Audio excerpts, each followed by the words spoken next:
Praise God, hallelujah.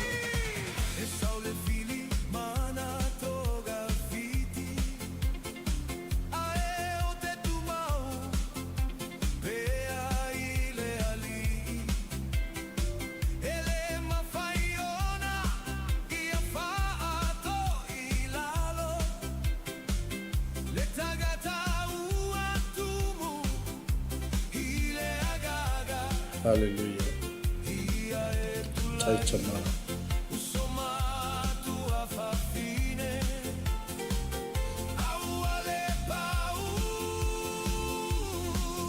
Hallelujah.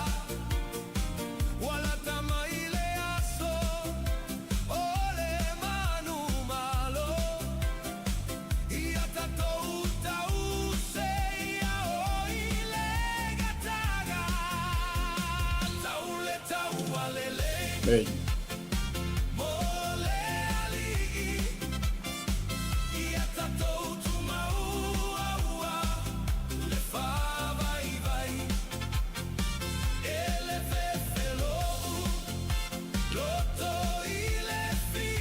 Hallelujah, hallelujah.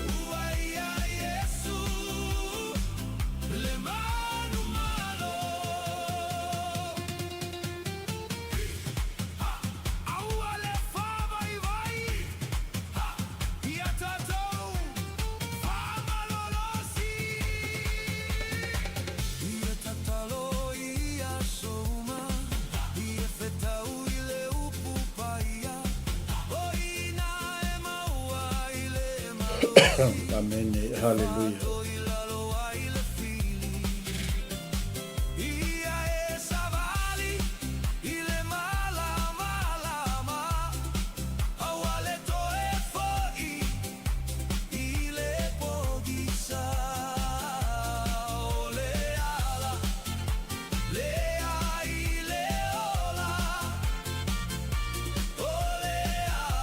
Amen.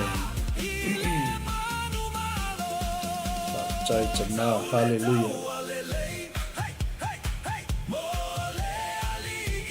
Yup.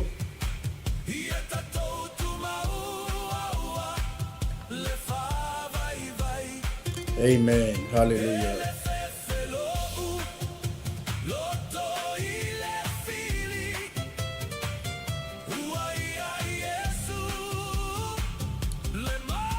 alofa lava.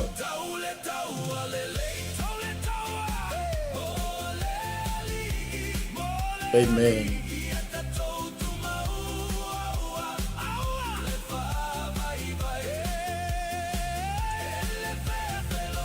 Hallelujah.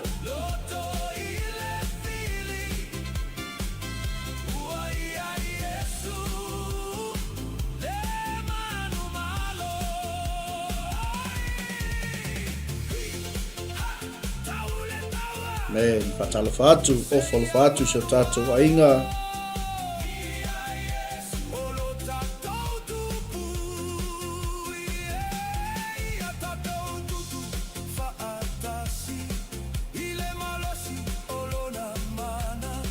Amen.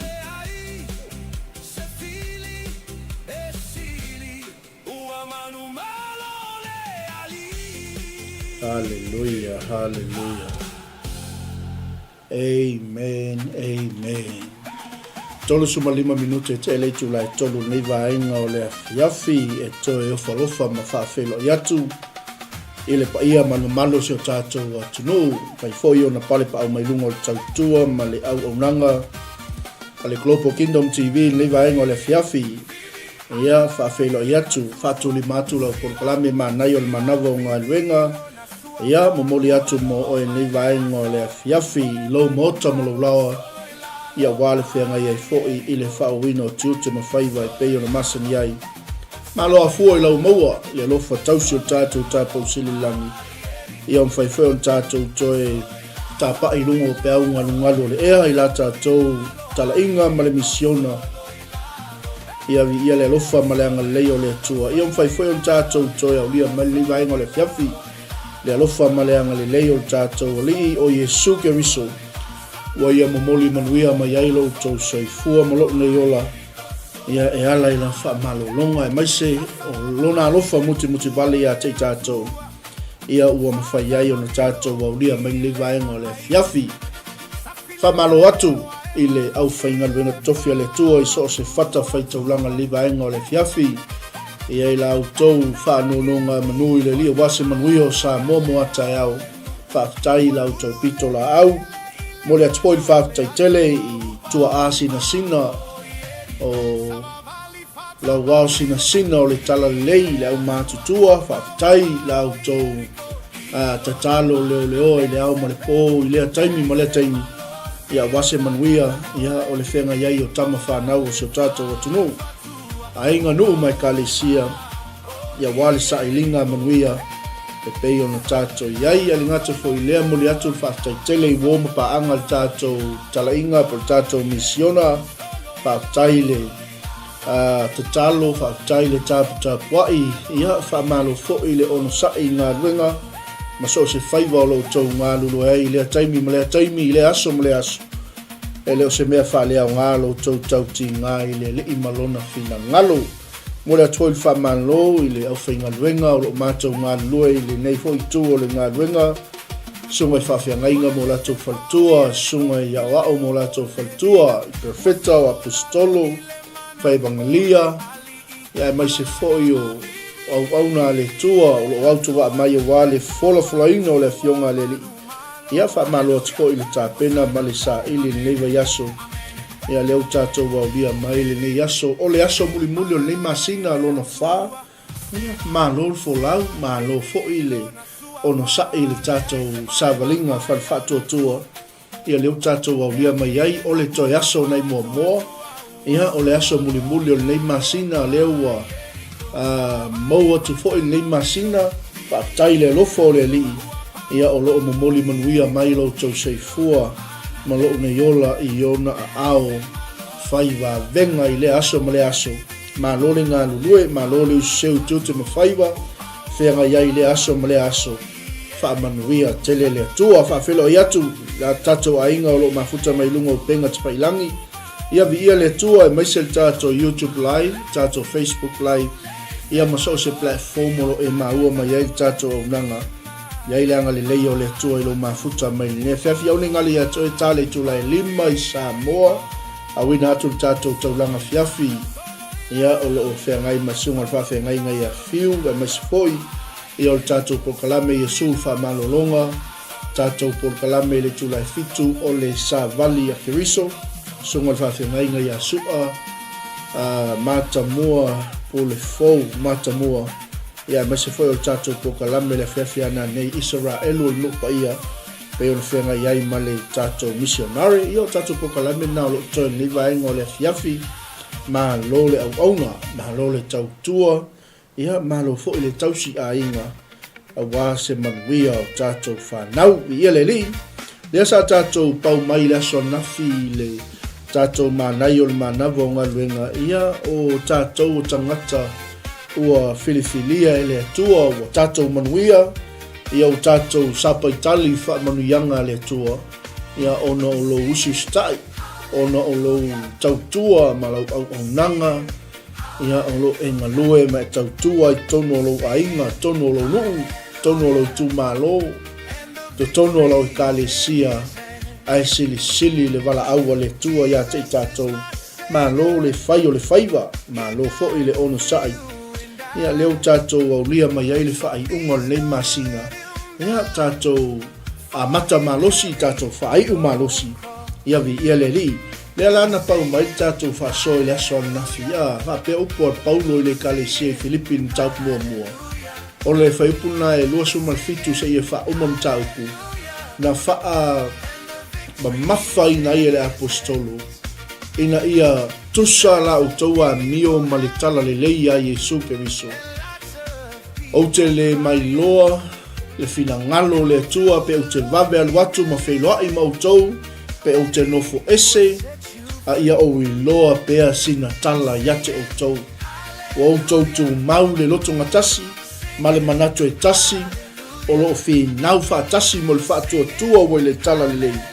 Vi ia le li, o lo wha mate ta wina o tou i se mea tasi, e i la tou o lo wha pena o na te mai le tala inga, ma le au nanga, ma lo o tou tau tua i le li ma lo fina ngalo. A o le whailonga le ia te o tou le kalesia Iesu Keriso, o le malaia le nā. Amene, ai whai mai le tala le tangata o le toi le kalesia, ai aua tau te popole le kalesia Iesu Keriso, a wau o fuaina mai ia te o tou o no Keriso Iesu. Amene, e le na ona ia whaatua ia te ia, a ia whaatinga ina foi o tou o no ia. Le ala sa tātou pau mai e le aso nafi. E se le manaia o le tusa o lo tātou wa mio ma le tala le lei. Ina ia whanau fōwina se anganga mo le atua malona fina ngalo. Ina ia tutupu whailonga, tutupu wa venga. O mea ia muli mai lo tātou wala awina. Ai mafua mai. Ona o le mana o Keriso. I ia le ala whai mai le tala tangata o le atua le kalesia. Aua tau te popoli, aua tau te whina wali, aua tau te whaia mea ma le mui, aua tau te whaia le ngā luenga le atua ma le whaatusa. Ameni, aua tau te vaai maua lalo i au auna le atua. Aisea, le angau leo lo wha mata ta wina o tau e i la tau o e te mai. Ameni, aua le whailonga lea ia te i la tau o le malaia, o le whaafanoga, o le oti e whaavavau, a o le whailonga o le ola ia te outou, ona o Keriso Iesu e mai lea tua fo i lea. Amene. Ia vi ia lea li tātou o mai lea fiafi, whaawau tātou manai o le manava o ngā ruenga. Amene. Whapea se whaamanatu mo i tātou, ia tātou ngā lulua ia iai, male matau, a toa male ngatete. Amene. Toe ave lale la ngona ma le loto il tātou whaasoa le aso nafi. I le matautia o le sasaa mai o le loto o le tangata o le atua i le ekalesia o le ngā luenga le atua o le aupa ia ma le au whaatua o le fina ngano le li. Vi ia le atua. Leang whaai o i tala le tamalo. Ameni. A wau o fuaina ia te au tau ono Keriso. E le na ona ia whaatua ia te ia. A ia whaatinga ina fo i tātou ona o ia. O le mea la lea, o le wala au, ma le fai wau lo tātou ngā lulua e whina ngalo le tua, e le malua i pēa le sami, e le taime sou le sami, e le taime si ai le tau, o le fuata malona lou, o le lou malona fuata, o le tau ma le vai tau, o tātou iai le suinga, o tātou iai le angai mai o le ten kolosi, a maise o le sawa, ia o le soifuanga lo tātou iai nei. Amen. Ai whai mei tala le tangata o le tua aua nei wha mā te wina o tau i se me tasi le ka le sia Yesu te viso. Langa iei ma tangata o lo latou tā lai na ia atili ai o na tupu tele pōpua ngā ia te au tau. E iei latou o lo latou te mai ia te au tau ma le tala inga. Ai whai mei le tala le tuspa ia upo la apostolo Paulo i le ka le sia Filipi. Ai aua tau te popole o wao le whaai longa lea ia te i la tau o le malaia po le oti. A o le whaai longa o le ola o ia te o tau e mai le atua fo ia. Amene. Pi ia le li. O le taua, ma lo tātou taua o lo tātou whaafsanga. O le taua le atua. E le tauina e tā ua taua. E le tauina e tātou le taua aia. Tātou te ono sai. Tātou te whaapale pale. Tātou te sa ili le atua, wala au atu i le atua. Amen, e tuli vai i le atua. Pi ia leli, pe inga whai o le tātou whaasoa i le asoana nafi. Mai tala a le apostolo. Ua iate o tau fo i le alava taua Filipi. Pe o lea no tau wa ai mai ia iatea, mau tau whaalongo longo mai iatea. O le taua a le atua o lo tātou tauina. Amene, me la le whaftai loto i le atua nei vaenga o le whawhi. O le soina lau tātou por kalame nei po. Amene, manai o le manava o ngā luenga. Ia tātou ngā lulue a iai, ma le matau a toa ma le ngā tete. La le winga o le a iai, o le matau ma le ngā tete. La le winga. Ia tātou ngā lulue ma le manu malo. Tātou ngā lulue a iai. Ia tātou ngā lulue, ia sili mea uma tātou te whaia, ai mafua mai ina o tātou loto ngatasi, mafua mai ina o tātou maua le loto maua lalo. Amene. Leana a matai le tala inga le tamaloa mai atusia toi le kalesia a whai, a iai se wha mawhana whana ia ke riso, a whai a iai se wha amitala loto i le alofa. Amene. A whai a iai se ma futa whatasi ma le anganga. Pi ia leli, a whai a iai se alofa muti vale ma se loto alofa. Me leo tala tamalo i le kalesia. I nā wha ato atoa ma ia e o tau loo oli. Ina ia ngā tasi o tau manatu. Ia ia te o tau le alofa wha atasi ma le loto ngā tasi ma le manatu e tasi. Awane ia. Awane i whaia se me tasi ma le whina wali. Amene. Vi ia le tua. Ia tātou ngā lulue a iai ma le mata. A toa ma le ngatete. O mawhau ai upu ia o le fionga le tua. E se le wha maoni o le tua i lana upu. Amene. Langa ele taimi a tātou manu malo i se mea. E ele taimi o tātou maua se mea. Amene. Ona tātou whao leo le vi inga o le tua, a whai meile tala al tamalo. Awane i whaia se me tasi ma le whina wali. Awane i whaia se me tasi ma le mita fua. A ia ta i tasi o tau ma manatu i le loto maua lalo. Ua sili nisi iate o tau. Amen. Ai leile maua lalo le awala na sau o i tangata. Le alo le tua soifua e mai le whaataita inga le leia te tātou. Amen. I ia leli. Aua le manatu whaapito, me atala tamalo. Aua ne i taitasi ma wa aia na lava mea. Aia taitasi ma wa ai mea isi. Amen. I ia leli. E ala whai mai e tala tamalo. Ia iate o tau fo'i le lava manatu sa iake riso Yesu. Le ale mea nei le fina ngalo Yesu, o le fina ngalo lona tama. E le whaasilisili Yesu lona manao.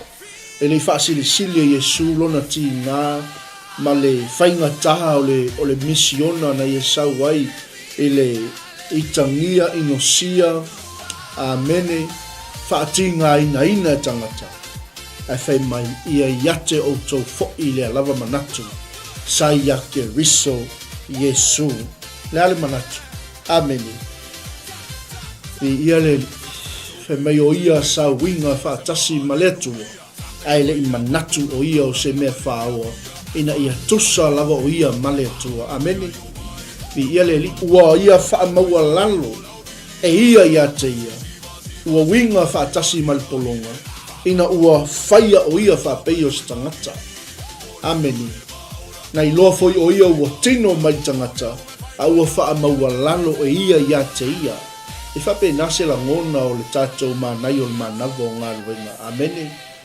awani e manatu i lauti ngā awani e manatu se mewa ele fia ai awani e manatu i whainga tāma pua ngā o mai lau a inga ai a whainga ai le fina ngalo le tua ai whe mea ia iate o tau fo'i le lava manatu se iake riso Yesu ua wha maua lalo ia te ia amini ua winga whaatasi o ia male polonga ina ua whaia o ia whaapei o stangata amini e le ngata ua liu tino tangata a ua wha maua lalo o ia te ia wana ana ua o ina maliu o le maliu lava lea li sātau amini ame le whapena i o tātou loto tātou te ngānu lue a iai ngā lue male mi ngāo ngā lue male matau ngā lue male awa amini ngā lue male whaalo le alofa o le tasi amini a toa male ngā tete o mea te whaia e te haleluia e ho o ia te i tātou le matau amini aisea langa na iai la le tauhi le ale me tala le apostolo o le mea lava lea ua matua whaea ina i o ia e lea tua pai vai e le i whaea e se tangata na whaea e lea tua ma fua ina atu ia te ia lea lava suafa e sili suafa lava ina ia to tutuli o tuli vai ia te ia amen o i le langi o i le lalo langi ma o i lalo ifo le lalo langi la tau te tau le suafa o le atua soifua o laulau whaiwa la tau te tau le suafa o Yesu ke riso o ia o le li'i lava ia ina ia i wai le vi inga i le atua le tama amene o le whai upula na sfulma lua mal whai upula na sfulma le tolu o lo momoli mai ise sa vali mo tātou o le toe wha mawhana tu leo le apostolo whaaloto tele, amene, whai mai, le au soi, le au pele, whaapei ona o tau ana mai e lea unua. E le ngata ina o tātou no nofo whaatasi, a o le nei wā tili ai, ina ua o le iai ate o tau, i o tau ngānu lue a ia, male mata, a toa male matete. Ina ia o tau i loa a wao le atua o ia le ngalue i tonu i ate o tau i lona fina ngalo pa ia i lona fina ngalo alofa ina ia o tau ngalu lue ma le loto maua lalo amene ni ia le ali praise the Lord manai o le manava o ngā ruenga le ale winga o le wha moe o le loto le apostolo na sasa atu i le kalesia la ngai le ngalo le anga le lei, le maa au ma le milo sia. Lo lato tau singa.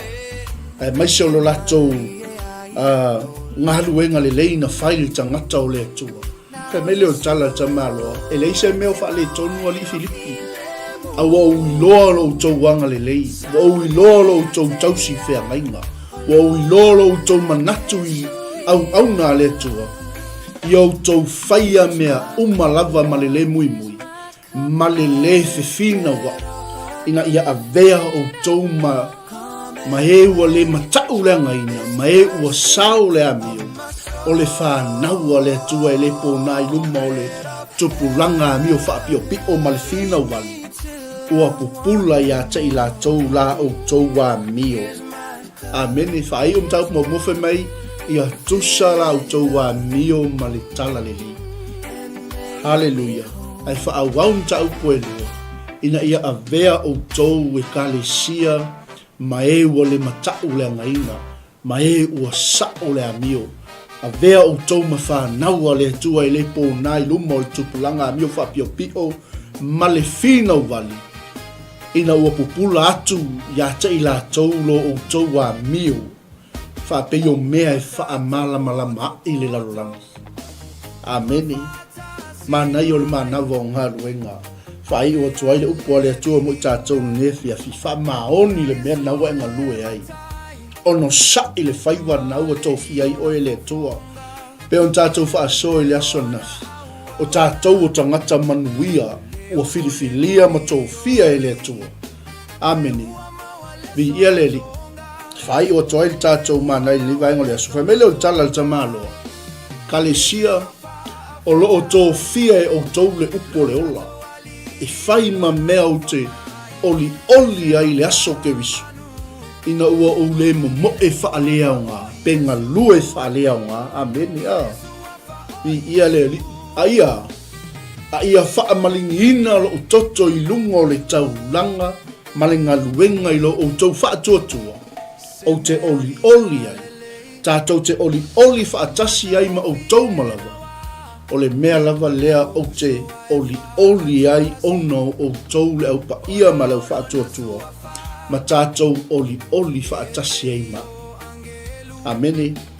O le whaamoe le ola e whaavavau. Vi ia le atua. Anga toi whaamanatu le apostolo le kalesia. Awao le atua. O ia le ngalue i totonu ia te o tou ilona fina ngalo alofa. Ina ia o tou loto mangalu lue ia. Amene. Vi ia le atua i o tou ngalu lue ia i male matau a toa male ngateti. Amanu ia le atua ia te oe lea fiafi. Awane ngalo ia te oe ia tatou maua le fina ngalo Yesu. Ia tatou maua le fina ngalo le atua. Mai tala tangata o le atua i le kalesia. Filipi o i loa lo tou wanga le lei. Amene. Vi ia le atua ai awane i whaia se me tasi ma le fina vale ma le mita fua. Ai ata i tasi o tou manatu i le loto maua lalu. Awane i manatu wa sili nisi ia te o tou. Ai ata i tasi ma ai i mea isi. Awal manatu wha pito. Amene. Awal wha mawalunga, awal manatu wha sausili. Bi ia leri. Aia, yate o tou fo i lea lava manatu sa yake riso Yesu. Na sau wa Yesu e wha umal misiona alontama. Pe whaingata, pe matuitui ma o ona, pe wha atinga ina ma wha puapua ngati ina, pe olo pala ina ma tau aie tangata ma inosia tangata. Ia yate o tou fo i lea lava manatu sa ia ke riso Yesu. O ia sa winga whaatasi ma le tua. Ai le i manatu o ia o se mea whaoa ina ia tusa lava o ia ma le tua. Amen. A ua wha maua lalo e ia yate ia. Ua winga whaatasi o ia ma le polonga. Ua whaia o ia wha peio stangata. Na i loa foi o ia ua tino mai i le tangata. A ua wha maua lalo e ia te ia. Amene. O toi wha manatu fo nā mo tātou e kango kai kai e wha maua lalo lota. Amene. E le tau whaia mai e tangata ni mea na ia maua lalo i o tātou loto. Anga whai me tala tuspa ia. Na wha maua lalo e ia te ia. Amene. Ina ua whaia o ia wha peio stangata. Ina ia langona u wha langona. Ina ia wha ea ina oi. Ina ia wha saolo toina i tātou. Amen. Ma ia maua e tātou le loto maua lalo. Maua e tātou le loto ngā tastas. Maua e tātou le whealo whanu. Leua, wha maua lalo e ia te ia. Wana ana e o lona maliu. O le maliu lava lea i le sātau. Amene. Na umalo ana whaile mea na awina mai e lon tama. Whai mai leo tala tuspa ia o le mea lava leo matua whaia ina i o ia e le tua. Ma fo wa atu ia te ia le suafa e sili. I suafa umala. Ameni. O le suafa e to tuli ai o tuli vai uma. O le suafa e ifo ai mea uma. O e le langi, lalo langi, ma lalo ifo le lalo langi. Ameni. Malato Chau o Yesu Keriso o ia o le alo le tua soifua. Whamanuia le tua ia o le fiafi sa mo le tunu pele e iai leanga le leio le tua le whaatasi mai. Tau langa fiafi le wanga ia tu tale tu la lima tau tua ma le unanga ia alau auna sunga le whawhengai ngai a fi ia mai a tau nei o lau tau au auna tau tua mo oi Samoa. Whamanuia tele le tua le vaenga le fiafi soifua mai a manuia. Shalom, te alofa tele mo utou.